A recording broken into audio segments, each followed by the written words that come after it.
Então, antes de falar sobre auto de prisão em flagrante, nós temos que falar sobre prisões. E para falar sobre prisão em flagrante, nós temos que falar, dar um panorama geral para vocês sobre prisões. Então, nós temos dois tipos de prisões. Nós temos a prisão pena e a prisão não pena. Ou seja, a prisão pena é aquela que tem origem após uma sentença que transitou em julgado. E nós temos a prisão não pena, que são as prisões processuais, são prisões de natureza cautelar, né? Que nós podemos exemplificar a prisão temporária prevista na Lei 7.960 de 89. Nós temos a prisão preventiva, que está descrita lá no artigo 311 ao artigo 316 do Código de Processo Penal. Nós temos a prisão domiciliar, que é no artigo 317 e 318 do Código de Processo Penal. Nós temos também a prisão em flagrante, que é a que será objeto de estudo, no artigo 302, incisos 1, 2, 3 e 4 do Código de Processo Penal. Nós podemos exemplificar também a prisão civil, né, daquele que de inadimplemento de pagamento de pensão alimentícia, porque o depositário infiel não vai mais para a cadeia, né? Porque o Tratado de Direito Internacional que o Brasil é signatário há muito tempo deixou de ser condição para prender o depositário infiel. Então, prisão civil nós só temos por inadimplemento de pensão alimentícia, cuja finalidade não é a mesma finalidade da pena. A finalidade da prisão no devedor de pensão alimentícia é a finalidade de coerção, é fazer com que ele cumpra a obrigação que é pagar alimentos, tá certo? Então falamos da prisão também de natureza civil. A prisão administrativa não existe mais, absolutamente incompatível com a Constituição Federal, ou seja, aquela prisão para coagir o funcionário público a cumprir a sua obrigação. Então isso não existe mais, é incompatível com o texto constitucional, tá certo? Então nós exemplificamos as prisões que existem na atualidade. E nós podemos resumi-la em duas formas de prisões. A prisão em flagrante, esta com previsão constitucional também, e a prisão por ordem escrita e fundamentada da autoridade judiciária competente. Então, fora a prisão em flagrante, que pode ser realizada por qualquer pessoa do povo, né? Que pode, aí eu falei faculdade, e as autoridades e seus agentes, no exercício da função, devem prender quem esteja em situação de flagrante delito, né? E nós temos a prisão por ordem escrita e fundamentada da autoridade judiciária competente, que é essa que nós exemplificamos, né? A prisão temporária, a prisão preventiva, né?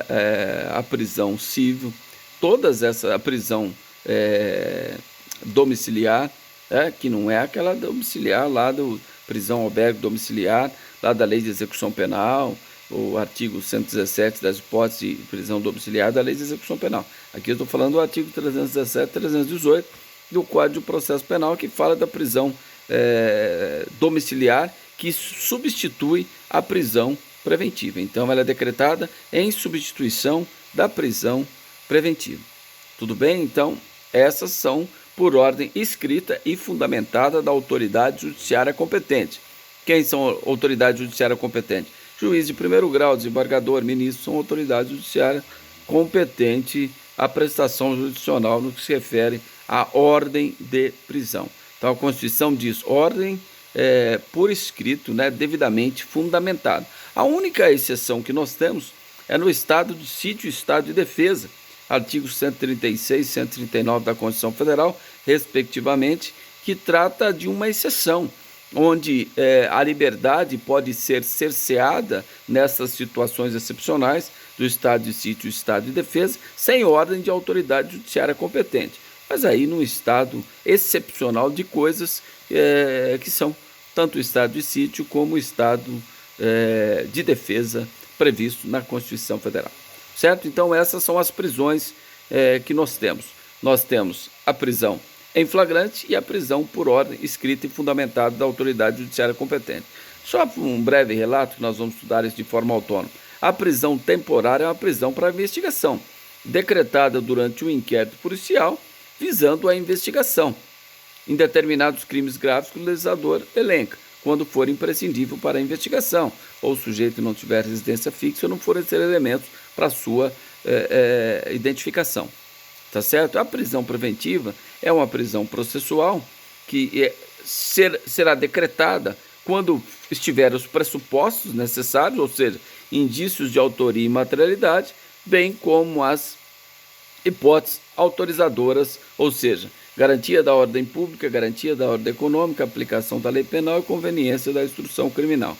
Esses são os requisitos da prisão preventiva, é lógico, obedecendo o critério do artigo 313 do Código de Processo Penal. Pessoal, tem o microfone aberto, por gentileza. Pois não, pode perguntar.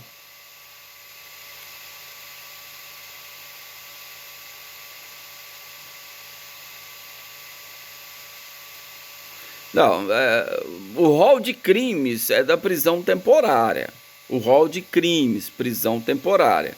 Na prisão preventiva não tem rol, tem hipóteses autorizadoras e hipóteses legais.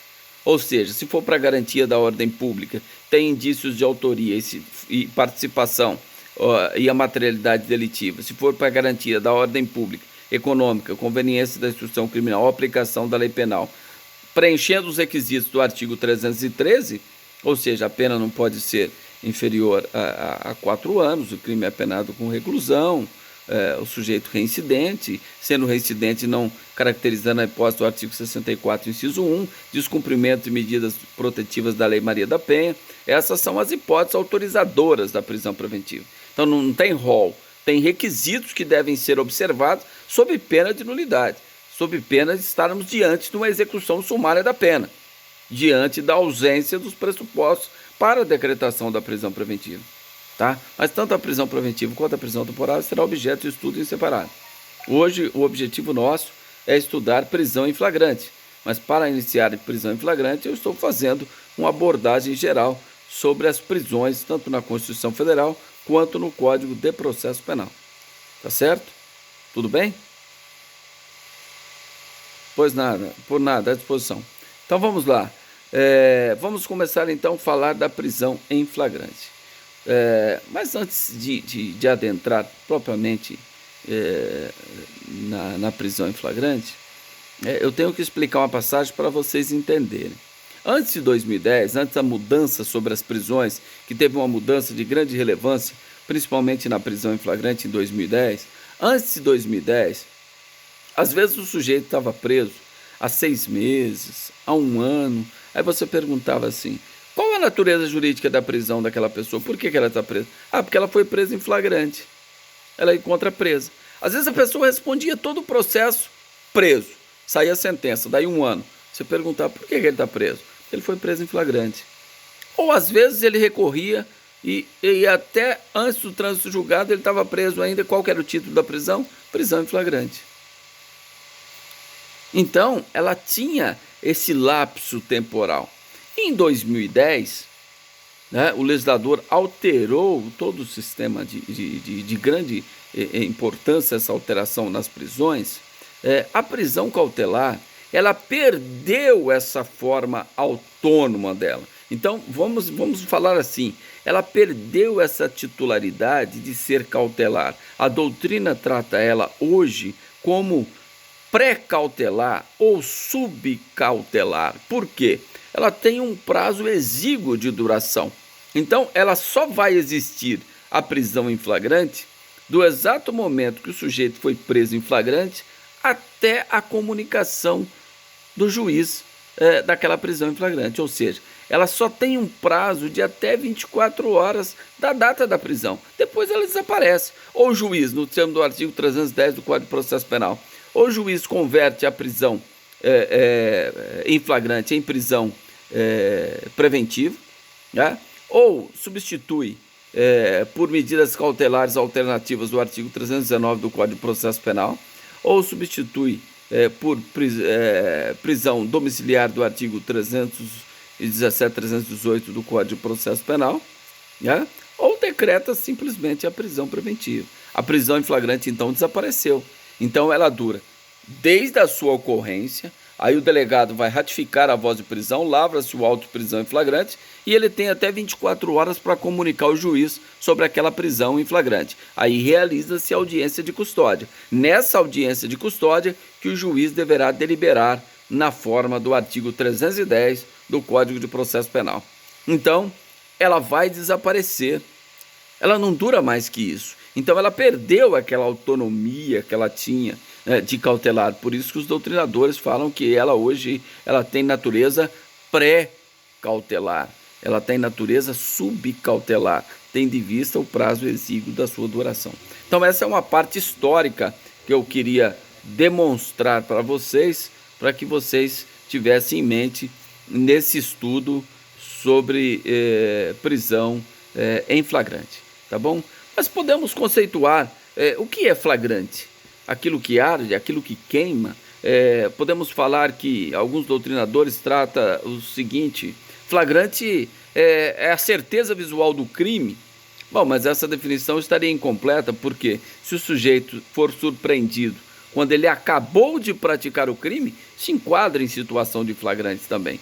Então, existe mais outras duas hipóteses caracterizadoras da situação de flagrante. Tá? Então, essa definição ficaria incompleta. Por isso que, quando perguntar para vocês o que é flagrante? Flagrantes são todas as hipóteses descritas no artigo 302 do Código de Processo Penal. Inciso 1, 2, 3 e 4 do Código de Processo Penal. Então é necessário que façamos uma interpretação gramatical, né?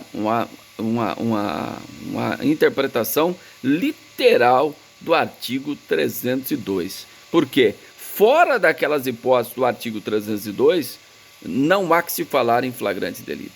E alguns doutrinadores sustentam que flagrante mesmo seria só o inciso 1 e 2. O resto não seria flagrante e sim quase flagrante. Mas isso não prevalece. Prevalece o entendimento que flagrante são as hipóteses descritas no artigo 302 do Código de Processo Penal, que nós vamos estudar daqui a pouco. Tá certo? Então esse é o conceito de flagrante.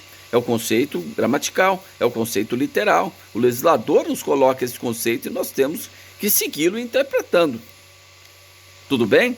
Então vamos lá. Vamos falar, daqui a pouco chegamos e comentamos um a um esses incisos. Mas vamos falar do sujeito ativo. Quem pode ser o sujeito ativo da prisão em flagrante? Quem pode prender em situação de flagrante? Qualquer pessoa do povo. Esse é o flagrante facultativo, conforme descreve o artigo 301 do Código de Processo Penal. Então, qualquer pessoa do povo pode prender quem se encontrar em situação de flagrância, tá? E as autoridades policiais e seus agentes devem prender quem esteja em situação de flagrância. Então, nós temos o flagrante facultativo e nós temos o flagrante obrigatório. Tá? Já falamos duas modalidades de flagrantes. Flagrante obrigatório, tá? As autoridades policiais e seus agentes devem indicam uma obrigatoriedade, né? Prender quem esteja em situação de flagrante, sob pena de caracterização de prevaricação, quando houver interesse ou sentimento pessoal, nos termos do artigo 319 do Código Penal, né? Deixar de praticar um ato de ofício por interesse ou sentimento pessoal, além de caracterizar uma prevaricação, pode caracterizar uma falta funcional. Tá certo? Agora, qualquer do povo pode indica uma faculdade. Então não tem a obrigação, mas pode. Tá? Como os agentes, os policiais e seus agentes fora do exercício funcional, eles podem prender em flagrante e não devem prender em flagrante, que deve é obrigatoriedade somente no exercício da função. Certo? Então nós já falamos duas modalidades de flagrantes ao conceituar o sujeito ativo da prisão em flagrante. Certo? Então vamos falar do sujeito passivo. Quem pode ser o sujeito passivo da prisão em flagrante? Por exemplo, aquele que comete o crime de menor potencial ofensivo poderá ser sujeito passivo da prisão em flagrante? Não. Por quê? Lavra-se o termo circunstanciado, o TCO, né? Quando o sujeito comete o crime de menor potencial ofensivo, lavra-se o termo circunstanciado, né? E o sujeito leva ele até a presença da autoridade, lavra-se o termo circunstanciado e ele se compromete a comparecer perante o juizado especial quando intimado. Tá? Então ele não será o sujeito passivo. Então qualquer pessoa pode ser sujeito passivo? Não. Por exemplo, os deputados e senadores só podem ser sujeito passivo por crime em flagrante, por crime inafiançável. Então, o deputado e senador somente por crime inafiançável. Tá? O presidente da República não pode ser preso ou sofrer, responder processo a crime estranho ao seu exercício da função, nos termos do artigo 86 da Constituição Federal. Tá? Não pode ser também sujeito passivo da prisão em flagrante. Então, qualquer pessoa pode? Não, não é qualquer pessoa. Né? Por exemplo, vou dar outro exemplo. Um menor, um inimputável de 17 anos de idade, ele pode ser preso em flagrante delito?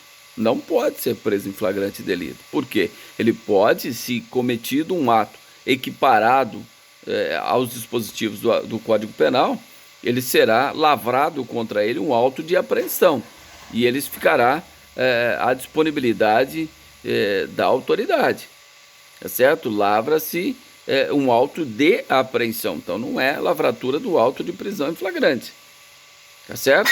E também, conforme diz o artigo 301 do Código de Trânsito, e essa é uma questão interessante, né? O sujeito que presta o pronto e imediato socorro à vítima não poderá ser preso em flagrantes nos delitos cometidos na direção de veículo automotor, né? Então, essa é uma condição. Se a pessoa prestou socorro, o pronto, integral, socorro à vítima, não poderá ser objeto de prisão em flagrante. Tá? E muitas pessoas desconhecem isso, né? Eu vou fugir do flagrante, não vou prestar o socorro, depois eu não posso ser preso. Não, é o contrário. Se você presta o socorro, você não poderá ser preso, tá? Nos termos do artigo 301 do Código de Trânsito, né? 9.507/97, salvo engano, a lei de crime de trânsito, Código de Trânsito, Brasileiro de Trânsito, tá? Bom, então nós exemplificamos aí algumas hipóteses que a pessoa não pode ser sujeito passivo da prisão em flagrante delito. Agora vamos entrar falando nas modalidades de flagrante. Nós vamos falar todas as modalidades de flagrante que existem. Primeiro, o sujeito é surpreendido cometendo a infração penal, ou seja, inciso 1º do artigo 302 do Código de Processo Penal. Então, ele é surpreendido praticando a infração penal. Nesse caso, nós estamos diante de um flagrante próprio, tá? Ou perfeito, tá? Ou ele é surpreendido no exato momento que acaba de cometer. Então, você entra lá no quarto, você vê o sujeito atirando na vítima. Você viu ele cometendo a infração penal, inciso 1 do artigo 302. Agora, pode ser que você está no quarto ao lado, escuta um disparo de arma de fogo, você entra no quarto, vê a pessoa saindo do quarto com a arma na mão e a vítima caída ao solo. Então, nesse caso, você verificou que a pessoa acabou de cometer a infração penal. São duas situações de flagrante? Sim, chamadas de flagrante próprio, né? Ou flagrante perfeito, certo? Essas são as duas hipóteses são consideradas flagrante próprio ou flagrante perfeito, tá certo?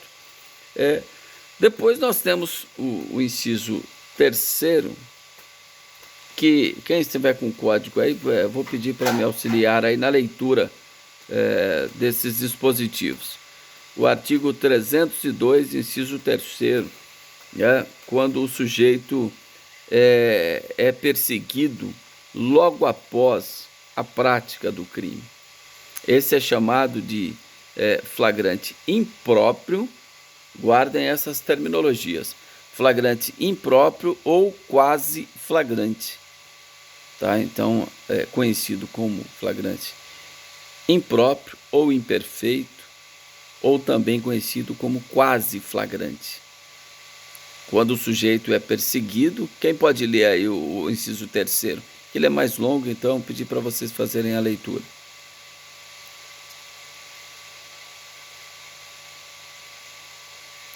Não, tá bom.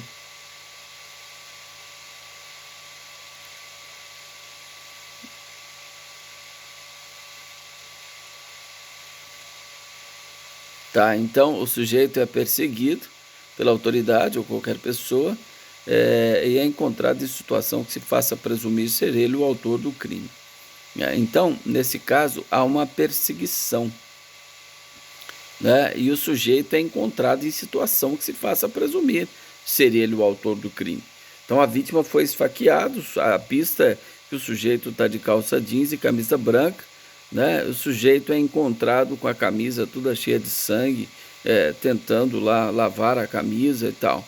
A polícia, então, houve uma perseguição e o sujeito foi encontrado nesta situação, que deve ser presumido ser ele o autor da infração. Então, nesse caso, é o flagrante impróprio ou quase flagrante. É lógico que nós temos aí algumas questões. Perseguição. O que é essa perseguição? Né? Porque aqui não existe aquela questão do flagrante de 24 horas, fugir do flagrante. Ah, não. Se você ficar 24 horas, você vai fugir do flagrante. Você não pode ser preso. Isso não existe. Não existe esse lapso temporal de 24 horas. Enquanto houver perseguição, o sujeito pode ser preso em situação de flagrante. Pode demorar 1 mês, 2 meses, 3 meses, enquanto a polícia tiver, ou qualquer pessoa, estiver na perseguição daquela pessoa que cometeu um crime, né, e é perseguido logo após a prática do crime, né, nesse caso, não existe um prazo para perseguição. Mas primeiro o legislador precisa definir o que é uma perseguição. Como que é uma perseguição? Pois não.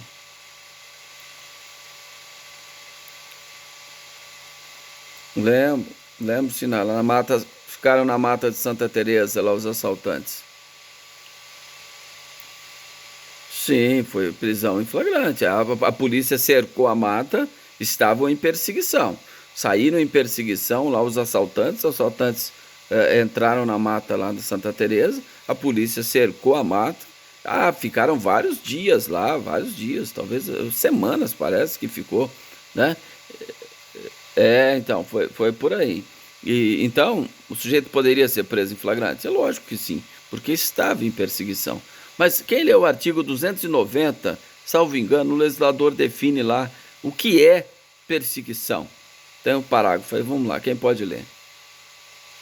Considera-se-á perseguição quando?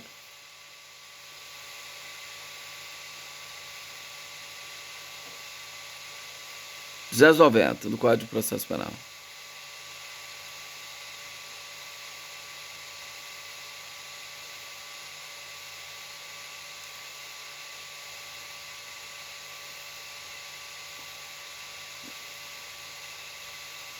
Tá.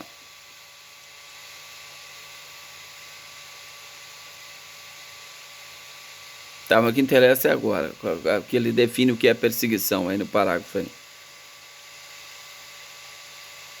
Lê aí.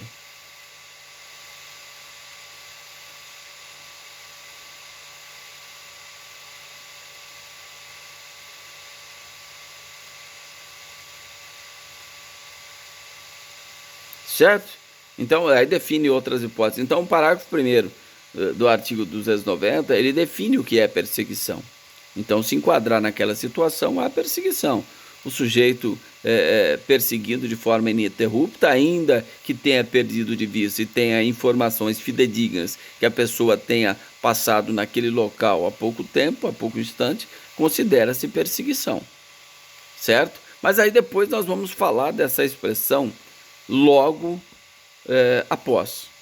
O que é esse logo após? É perseguido logo após. Então, um dia seria logo, 24 horas seria logo após, 48 horas logo após, 1 hora logo após. Qual seria esse prazo, então? Nós vamos voltar aqui e explicar essa relação que o legislador procurou estabelecer nessa expressão logo após. Tá? Mas agora nós vamos falar primeiro a outra modalidade de flagrante, que é conhecido como flagrante presumido ou ficto. Então, essas são as terminologias do artigo 302, inciso 4º do Código de Processo Penal. Flagrante presumido ou ficto. Quando considera-se um flagrante presumido ou fixo, né? O sujeito é encontrado logo, aí é logo depois, não é logo após, logo depois, né, com objetos, utensílios da vítima relacionado com o crime. Então, quem pode ler o inciso 4º do artigo 302, que é situação de flagrante. A pessoa pode ser presa.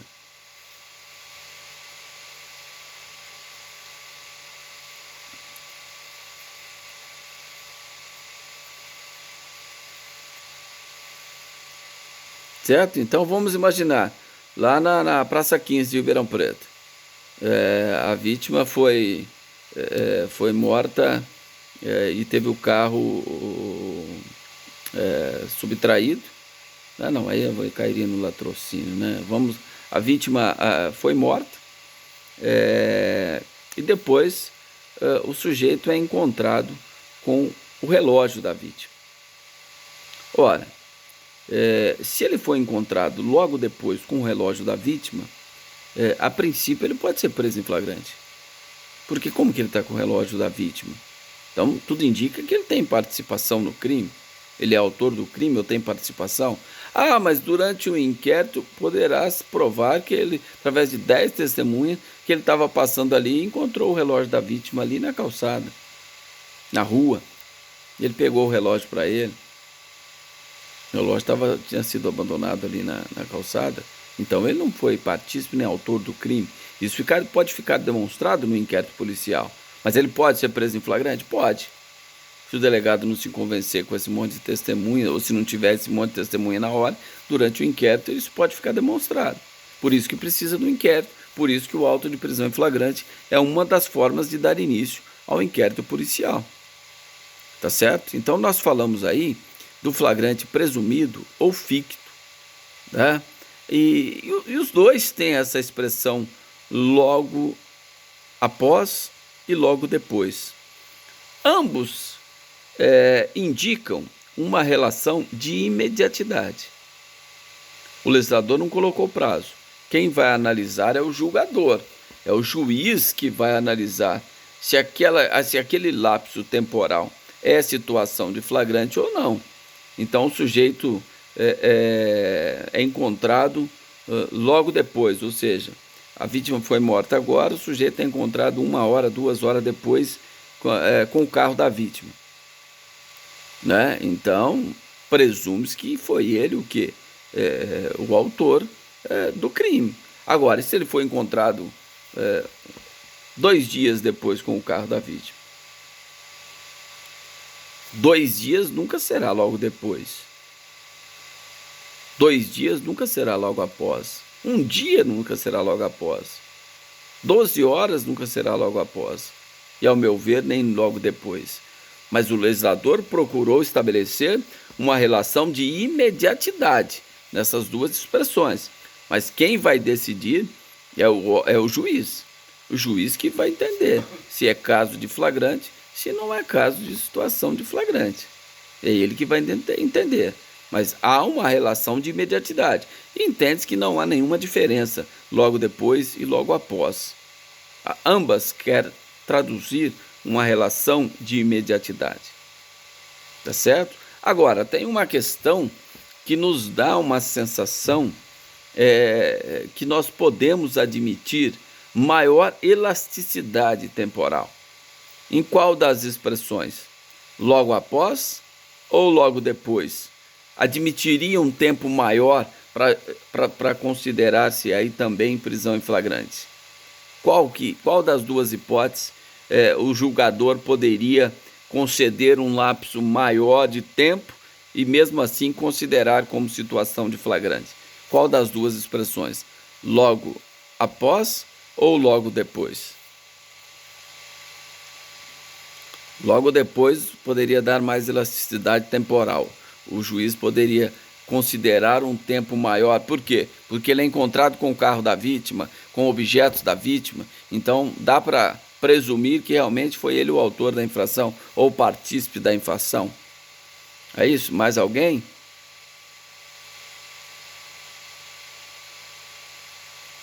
Mais alguém, pessoal? Qual? A primeira ou a segunda?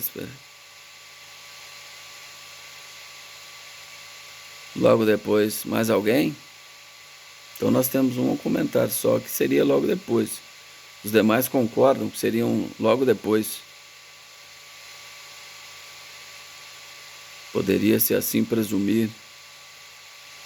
O professor presumir, é lógico. Mas estão enganados, sabe por quê? Por um detalhe. O que dá mais segurança para o julgador é quando há perseguição.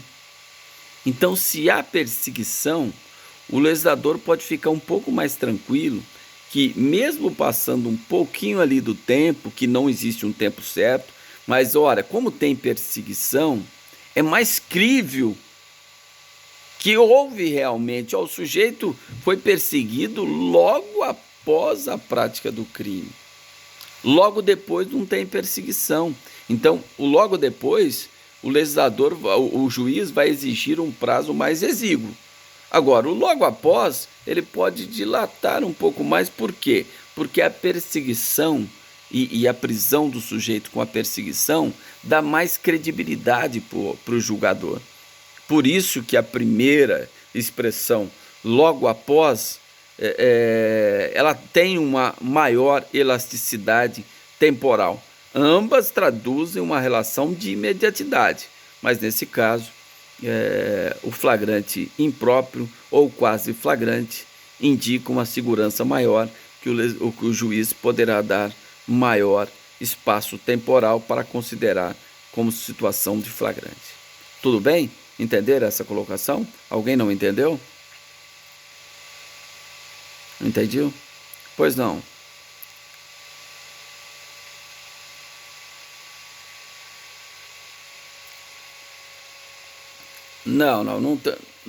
Não tem. Seguem isso, relação de imediatidade. De um lado vai estar a defesa. Se passaram 6 horas, você fala, não, mas já não trata de situação flagrante. 6 horas não é logo depois, nem logo após. Né? Já o juiz pode entender que sim, o Ministério Público concorda, entende que sim. Então você vai contestar, dizer que não. Tá? Mas o legislador não indicou o prazo. Ele não quis indicar. Ele não falou 48 horas, não falou nada disso.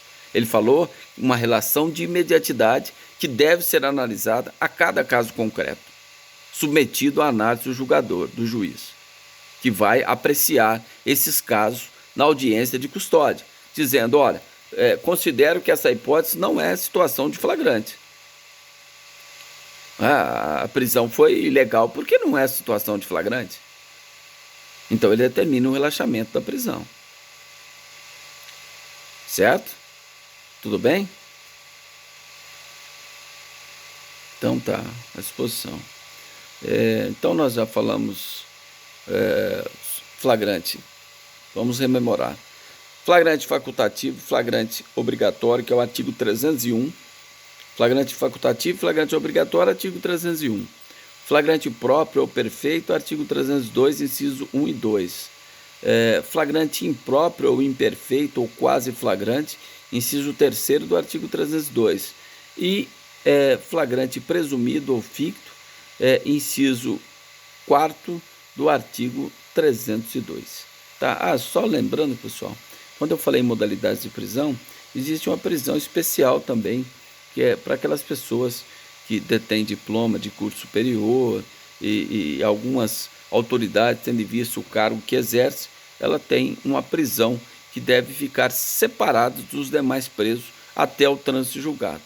Tá? Então, essa prisão especial está lá no artigo 295 do Código de Processo Penal. Eu havia me esquecido de falar naquele primeiro comentário. Tá bom? Então, retomando aqui, vamos lá, falar mais uma modalidade e característica do flagrante. Nós temos também um flagrante que ele é chamado de flagrante provocado ou preparado. Alguém já viu falar de flagrante preparado ou provocado? Alguém já ouviu falar? Tá. Não, aí você está falando o flagrante forjado. Tá? Tudo bem que a situação jurídica, a solução do caso será a mesma. Flagrante forjado, urgido, né? É a mesma coisa. Então, mas eu vou comentar ele daqui a pouco. Vamos ficar aqui no preparado ou provocado. Pois não.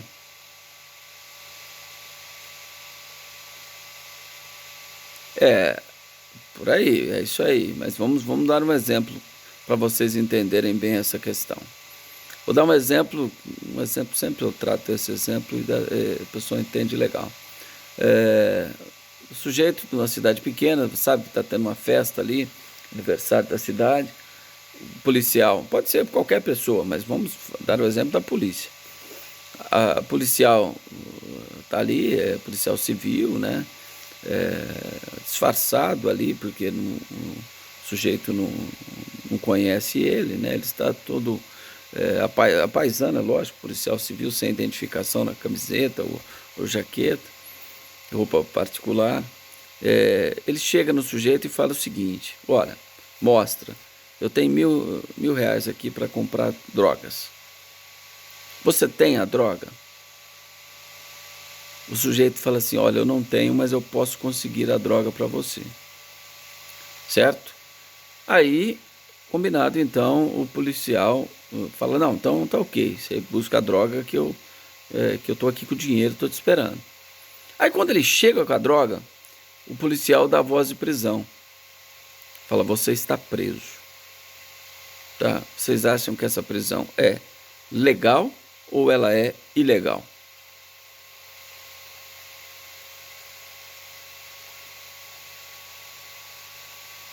Ilegal? O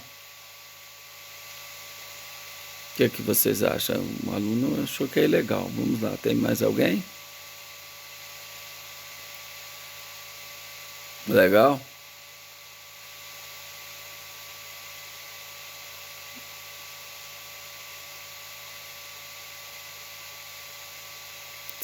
Seria legal. Então vamos lá, quem lê a súmula 145 do STF? Localizem aí, súmula 145 do STF.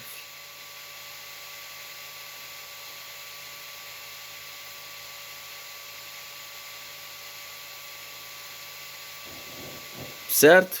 O que aconteceu nesse caso? O policial, ao mostrar o dinheiro e falar que queria a droga, ele induziu o sujeito a ir praticar um crime. Nesse caso, estamos diante de um flagrante provocado ou preparado. Tá? Mas como é que ele vai provar isso? Isso é outra questão. Nós estamos aqui na teoria, nós estamos aqui nas hipóteses técnicas. Isso é possível? Sim. Se ele comprovar que realmente o sujeito pediu a droga. Porque às vezes eu já atuei num caso desse, quando o próprio policial falou que fez assim. O policial: não, eu cheguei, perguntei se ele tinha droga, ele falou que queria comprar, eu falei que queria comprar, ele falou que não tinha, mas ia buscar. Aí quando ele foi buscar e chegou, dei voz de prisão. O próprio policial confessou que ele induziu o sujeito a ir praticar um crime, porque o sujeito não estava praticando crime algum. Ele mostrou o dinheiro e falou: eu quero. Então, ele induziu o sujeito a buscar a droga. Então, isso é flagrante provocado ou preparado, quando o induzimento por parte da polícia torna impossível a consumação do crime.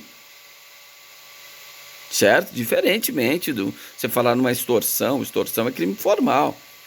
O sujeito, o recebimento do valor e tal, a polícia prende no exato momento que estava recebendo o valor da extorsão. Não, mas a extorsão havia se consumado quando a pessoa exigiu, quando a pessoa ligou exigindo o dinheiro para pagamento do resgate. O recebimento é mero exaurimento do crime, que já se consumara antes. Tá? Pois não.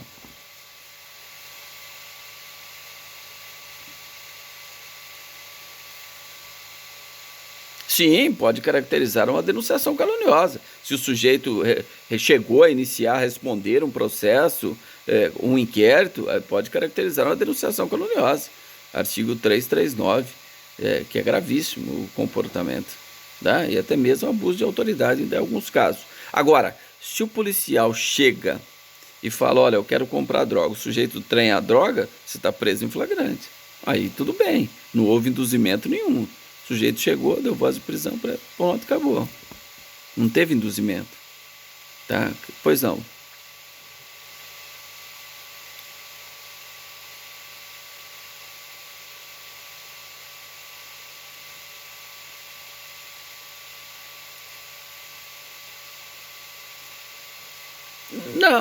Não, até usa, mas você não. A questão é que pode acontecer isso, mas o traficante não tem como provar que ele não estava com a droga lá. O policial vai falar que ele estava com a droga. Não, eu cheguei e pedi para comprar droga, ele tinha a droga. Esse vai ser o depoimento do policial lá na delegacia. Não é que o traficante vai provar o contrário. Então, na prática, a prova é muito difícil por parte da pessoa que supostamente teria sido o autor do crime, nesse flagrante provocado ou preparado. Mas aplica a súmula 145 do STF, certo? Tanto o flagrante forjado, então vamos decidir também, o flagrante forjado ou urgido também, que é assim conhecido,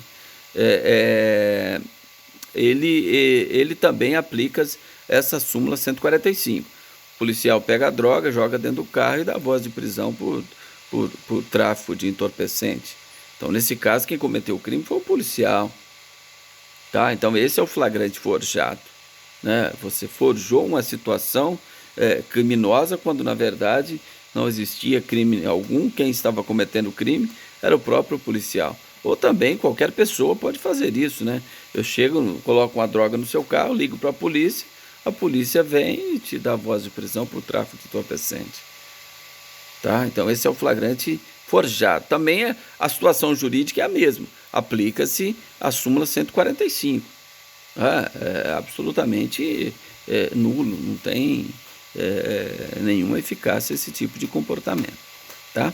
Agora, já é diferente do flagrante esperado. O flagrante esperado é outra situação.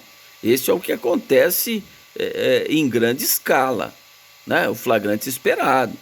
Então a polícia está lá de Campana, há uma denúncia anônima aqui na casa X, número 35, tem o tráfico de drogas. Então o policial vai lá, disfarçado, vai ficar lá, fingindo que é um andarilho, vai só observando. Né? E aí, hoje, com as leis mais rígidas, né, direitos humanos, aí a polícia está ficando, lógico, mais temerosa com esse tipo de ação. Então o que ela faz? Quando tem a denúncia, ela faz uma apuração preliminar nesse flagrante esperado, mas o que ela faz? Ela sempre tem um mandado de busca. Então ela nem às vezes utiliza muito esse flagrante esperado hoje, porque ela prefere ter o mandado de busca. Porque o que acontece? Vamos imaginar no flagrante esperado. O policial ficou 2 dias lá em frente à casa lá e viu que realmente o sujeito estava vendendo drogas. Tudo bem. Aí o policial fala assim, não, vamos entrar lá e dar voz de prisão. Aí ele entra lá, não encontra nada. Abuso de autoridade. Abuso de autoridade, porque ele entrou e não encontrou nada. Agora, se ele encontra alguma coisa e prende em flagrante, aí não dá abuso de autoridade, porque a situação de flagrante legitima a invasão de domicílio. Não é verdade? Então, nesse caso, está perfeito. Então, hoje a polícia, às vezes, utiliza mais esses mandados de busca, que é o juiz que autoriza, diante de uma denúncia, pode ser anônima, mas que tem procedência, uma investigação preliminar, realmente, dando conta que há evidências que aquela casa está praticando, naquele número, a pessoa está praticando o tráfico de entorpecente, ao invés de ficar em Campanas, para correr o risco de não encontrar nada e responder por abuso de autoridade, eles relatam isso ao delegado e o delegado pede um mandato de busca e apreensão. Tá certo? Tudo bem? Alguma pergunta aí? Alguma dúvida? Até aí? Flagrante esperado. Esse é legal, absolutamente legal. Agora o forjado, o ungido, o preparado, o provocado são ilegais. Súmula 145. Agora o flagrante esperado é absolutamente legal. O que eu quero dizer é que a polícia, temerosa de responder por um abuso de autoridade, ela às vezes prefere o delegado pedir solicitar um mandado de busca e apreensão, e aí já vai com o mandato, e aí estão amparados pela lei para adentrar naquela residência e fazer uma busca e verificar se encontra droga ou não. Tudo bem? Tranquilo? Então vamos lá. E por último, né, objeto dessa primeira aula de hoje, nós temos aí o flagrante retardado ou de ação controlada, né? Esse é um flagrante que foi introduzido, é o que mais acontece.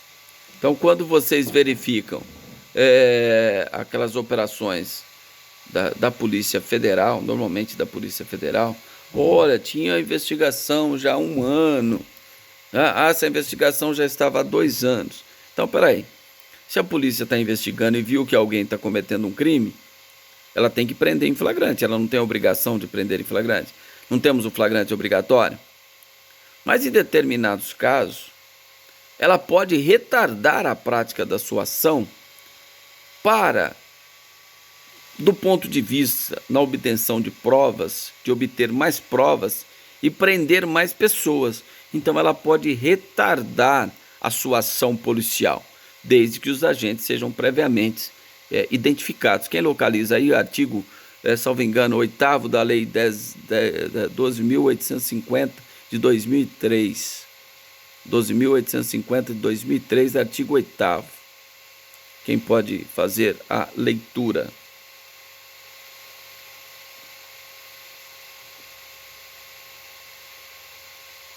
Localizaram aí?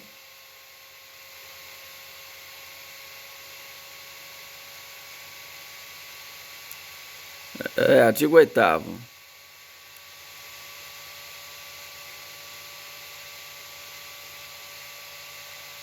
Vamos lá, tem uma coisa errada aí, só se eu falei o artigo errado.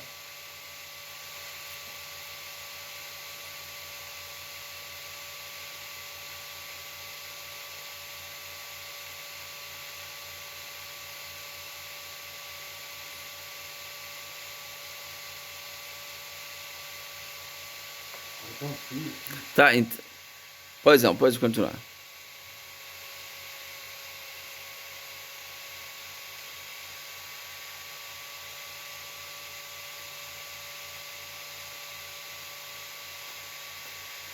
Tá, é isso que eu digo, é isso que vocês verificam na Polícia Federal, essas investigações.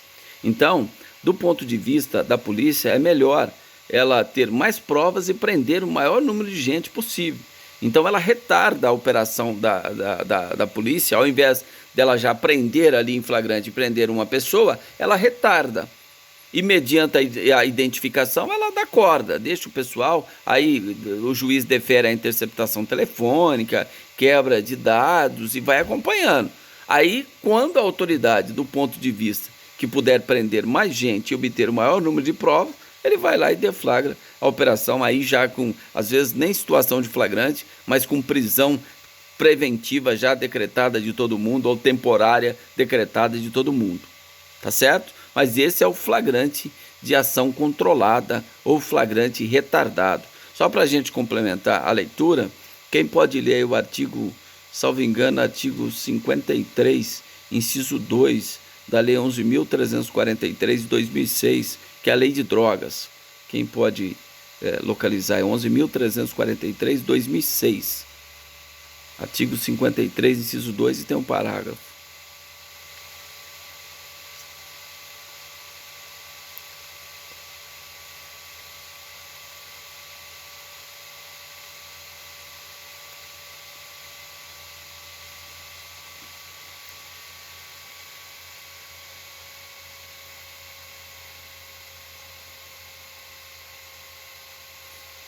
Certo?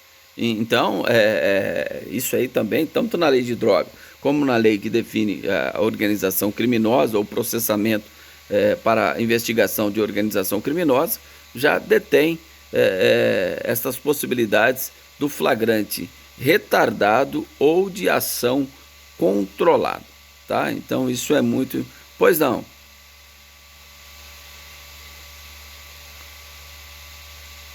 Sim, sim. Às vezes. Sim, não, então, aí que tá. Às vezes a pessoa era presa em flagrante, às vezes por outro crime. Por exemplo, ela estava com prisão preventiva pelo crime de peculato, pelo crime de falsificação, e a polícia chegava na casa. Isso é prisão preventiva. A polícia chegava na casa dela e encontrava lá uma arma de fogo. Aí ela era presa em flagrante pela porte, a posse ilegal de arma de fogo, né? E também cumprir o mandato de prisão preventiva, certo? Mas poderia ser só o flagrante, tá? Mas normalmente esses crimes da Polícia Federal, como já tem muito tempo, já tem comunicação do juiz, normalmente eles já vêm com a prisão temporária ou com a prisão preventiva já com denúncia oferecida. Aí já vem com a prisão preventiva direto, tá bom? Mas pode ser só o flagrante, como nós estamos exemplificando aqui, tá certo? Pois não, pois não, pois não. Manda lá, manda lá.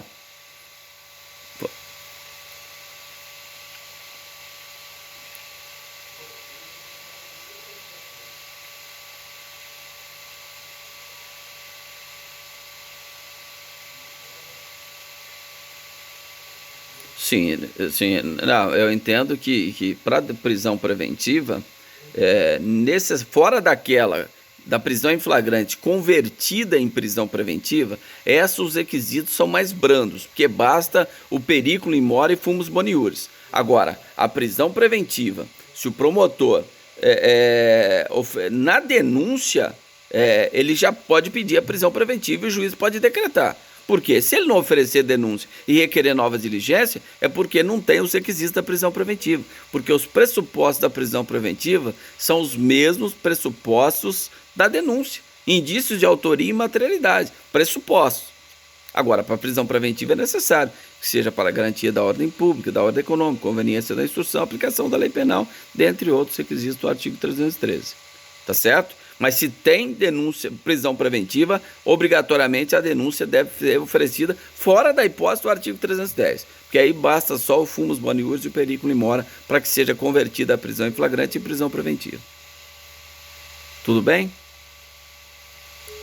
Tranquilo? Mais alguém, pessoal, tem alguma pergunta?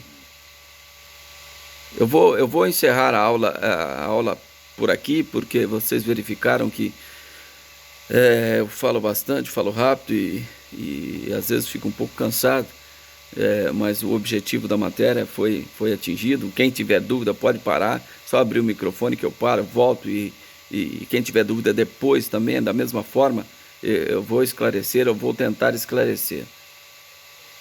Tá bom?